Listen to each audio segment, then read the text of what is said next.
ولی کے پہچاننے کے لیے کرامت شرط نہیں ہے، کرامت ایک ذریعہ ہے، ضروری نہیں ہے۔ کتنے اولیاء ہیں جن کی کرامات ہمارے تک نہیں پہنچی لیکن وہ اللہ کے ولی ہیں۔ سب سے بڑے ولی اس امت کے صحابہ تھے، ان میں سے کتنے کی کرامات ہمارے پاس پہنچی ہیں لیکن ہم انہیں اللہ کا ولی مانتے ہیں۔ تو یہ کوئی شرط نہیں ہے، شرط ایمان اور تقوی ہے، اور باقی احادیث میں مختلف ان کی علامتیں بتائی گئی ہیں۔ الذین اذا رأوا ذکر اللہ، ایمان اور تقوی سے متصف بندگان خدا کی ایک علامت یہ ہے جب تم ان کی صحبت میں بیٹھو تمہیں خدا یاد آ جائے، اللہ کی یاد آنے لگے۔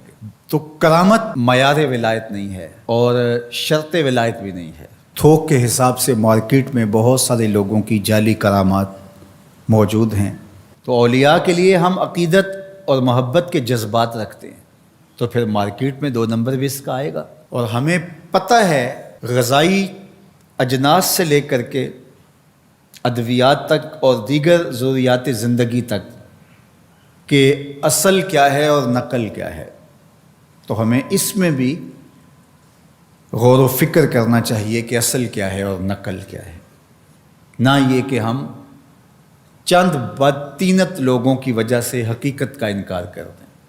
تو آج بھی کچھ لوگ ہیں جو کہتے ہیں جی چھوڑو، ہم نہیں مانتے کرامتوں شرامتوں کو، اس طرح کے لفظ بولتے ہیں، جبکہ کرامت کا من حیث الکرامت انکار کفر ہے۔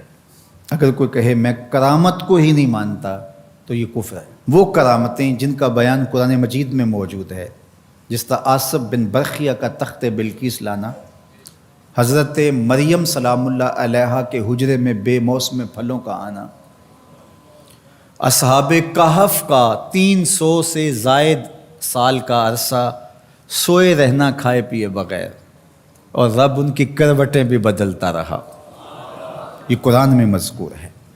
تو اس کا انکار بھی کفر ہے، قرآن کا انکار لازم آتا ہے۔ اگر کسی کرامت کا بیان حدیث متواتر میں ہو تو اس کا انکار بھی کفر ہے، لیکن ایسی کوئی کرامت نہیں جس کا ذکر حدیث متواتر میں ہو۔ البتہ احادیث مشہورہ اور احادیث احاد میں کرامات کا بیان موجود ہے، تو ان کا انکار بھی گمراہی ہے۔ جس طرح وہ 3 لوگ جو غار میں پھنس گئے تھے، انہوں نے پھر دعائیں کی اور پتھر ہٹا۔ جریج کا واقعہ موجود ہے، صحابہ کی کرامات موجود ہیں، حضرت عمر کے رکے سے دریائے نیل کا چلنا، اس طرح جو مسلمہ بزرگ ہیں ان کی کرامات کا انکار کرنا محرومی ہے۔ لیکن یہ بات بھی ذہن میں رکھے کہ کرامت اللہ کی طرف سے بندے کو دی جانے والی ایک عزت ہے، لیکن ولی کی زندگی کا مقصود رضائے الہی کی طلب ہے، کرامتوں کی طلب نہیں۔ لیکن عمومی طور پہ ہمارے اسٹیجوں کے اوپر اولیاء کے حوالے سے جو بات کی جاتی ہے، بس آپ سننے کے لیے بیٹھے ہیں اور خطیب صاحب نے کان پہ ہاتھ دھرا اور 2-4 کرامتیں سنائی اور چلے گئے، معیار بتایا ہی نہ، جس کے نتیجے کے اندر بہت سارے عوام اس سے غافل ہوتے ہیں۔ میں اللہ کا شکر ادا کرتا ہوں کہ ہم نے ہمیشہ اس بات کا التزام کیا ہے کہ لوگوں کے سامنے پوری تصویر رکھیں، کیونکہ مجھے اس بات کا احساس ہے کہ آپ لوگ کتنی محنت کر کے کہاں کہاں سے چل کے آتے ہیں۔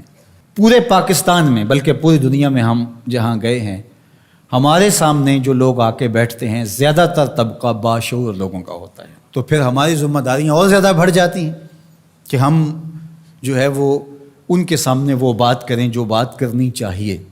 اس منبر سے آپ کو وہ چیز نہیں ملے گی جو عوام کی ڈیمانڈ ہوگی، وہ چیز ملے گی جو عوام کی حقیقی ضرورت ہوگی۔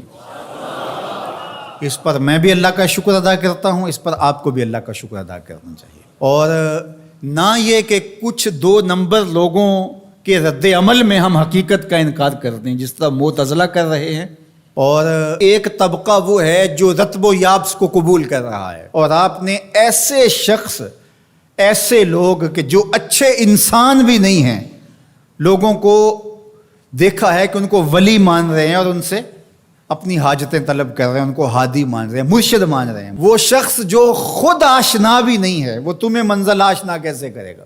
میں کتنے لوگوں کو جانتا ہوں جن کو فہم دین ہی میسر نہیں ہے. یہ میں ان لوگوں کی بات نہیں کر رہا جو منہ دراز ہیں اور بالکل ننگ دھڑنگ ہیں، ان کی بات نہیں کر رہا.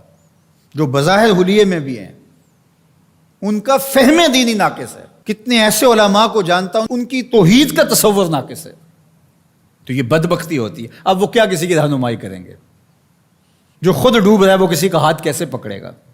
لیکن عوام ظاہر ہے ان کے گرد آئے اور ان کا کاروبار چمک رہا ہے، اور کرامتیں ہیں کہ تھوک کے حساب سے بنتی ہیں، اور پھر اس کی مارکیٹنگ کرنے والے بھی ہوتے ہیں، اور پھر اسی بنیاد پر ہی جو ہے وہ ان کا سارا سلسلہ چلتا ہے. اللہ کے ولی یہ نہیں چاہتے کہ ہماری کرامات ظاہر ہوں اور لوگ ہماری طرف لپکیں ہماری کرامت کی وجہ سے. یہ نہیں ہے. الکرامات حیض الرجال.